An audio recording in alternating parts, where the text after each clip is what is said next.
جمہوریت جس لفظ کا ترجمہ ہے وہ انگریزی میں ڈیموکریسی ہے، اور اس کے معنی ہے حاکمیت عوام، عوام کی حاکمیت۔ تو اپنی اصل کے اعتبار سے یہ نظریہ بالکل اسلام کے خلاف ہے، کیونکہ حاکمیت اعلیٰ وہ در حقیقت اللہ جل جلالہ کی ہے، ان الحکم الا للہ۔ البتہ شریعت کے احکام کو مد نظر رکھتے ہوئے اور اسلامی اصولوں کو دیکھتے ہوئے یہ بات نظر آتی ہے کہ اسلام نے سیاست کے معاملے میں چند بنیادی اصول عطا فرمائے ہیں، اور ان اصولوں کی تطبیق کس طرح ہو اس کو ہر دور کے اہل بصیرت پر چھوڑ دیا۔ مثلا اصول یہ ہے کہ حکمرانی، حاکمیت اصل میں اللہ جل جلالہ کی ہے، اور جو کوئی دنیا میں حاکم بنے اس کا نام چاہے کوئی بھی رکھ دیا جائے، چاہے اس کو خلیفہ کہیں، چاہے اس کو سلطان کہیں، چاہے اس کو ملک کہیں، اگر وہ بنیادی اصولوں کے مطابق حکومت کر رہا ہے تو اس کو ہم شریعت کے خلاف نہیں کہہ سکتے۔ پہلے یہ سمجھیے کہ قرآن کریم نے اگرچہ جو اصل لفظ استعمال فرمایا وہ تو خلیفہ کا ہے، اور حضرت داؤد علیہ السلام سے بھی یہ فرمایا انا جعلناک خلیفۃ فی الارض، لیکن ساتھ ساتھ ملوک کا لفظ بھی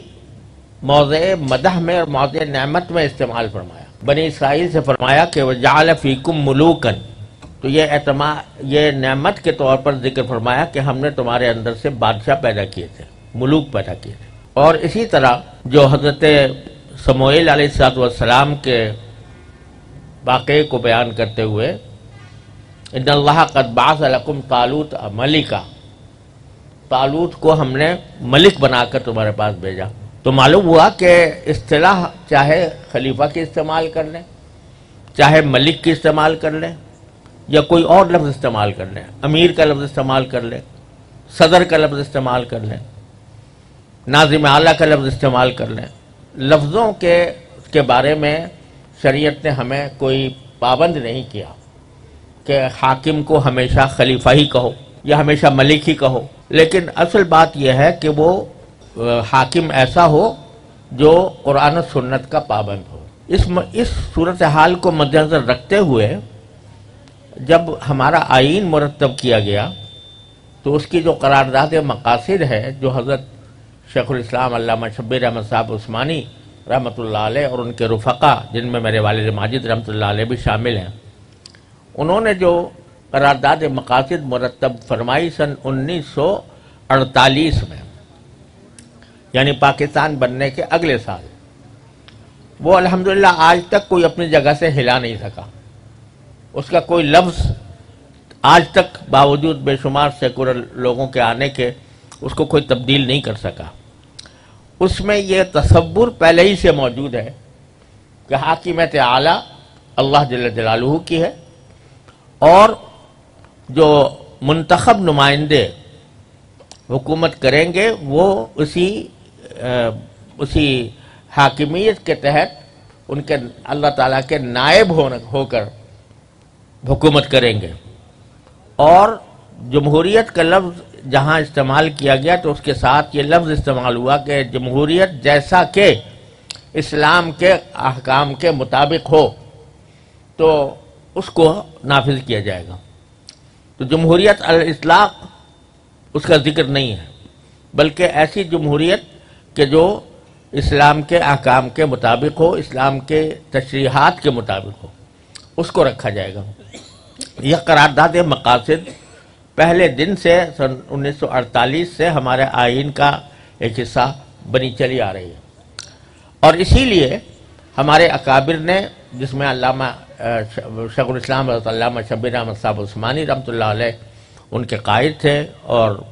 میرے والد ماجد قدس اللہ تعالیٰ سرہ نے بھی اس کی تسوید میں حصہ لیا، اور ہمارے دوسرے اکابر حضرت مولانا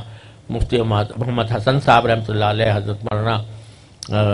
محمد ادریس صاحب کانلوی رحمۃ اللہ علیہ، یہ سب حضرات اس کی تسوید میں شریک تھے۔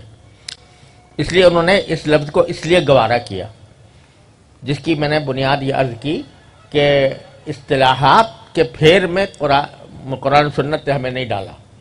بلکہ ہمیں بنیادی اصول یہ مقرر فرمایا کہ قرآن و سنت کے مطابق ہو۔ اب ساری بات جو آ جاتی ہے وہ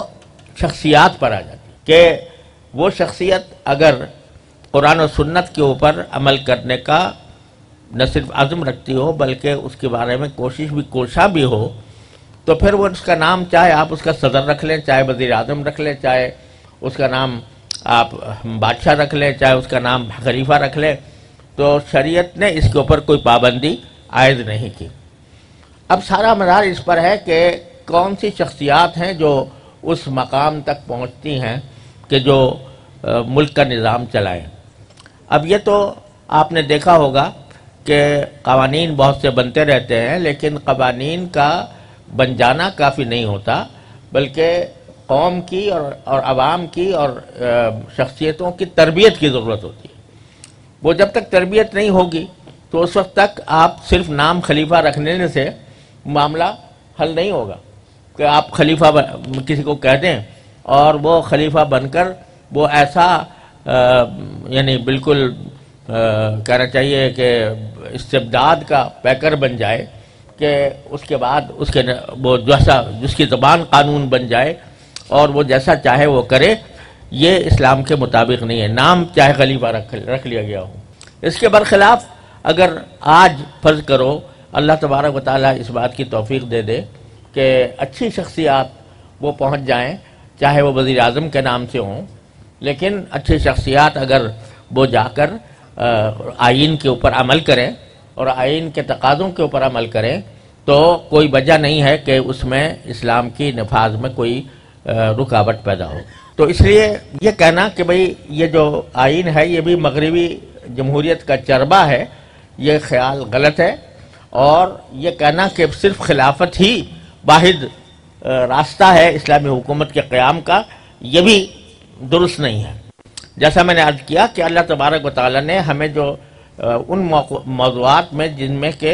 زمانے کی تبدیلیوں سے فرق آتے رہتے ہیں، ان کے اندر ہمیں کسی خاص طریقے کا پابند نہیں کیا بلکہ اصولوں کا پابند کیا ہے۔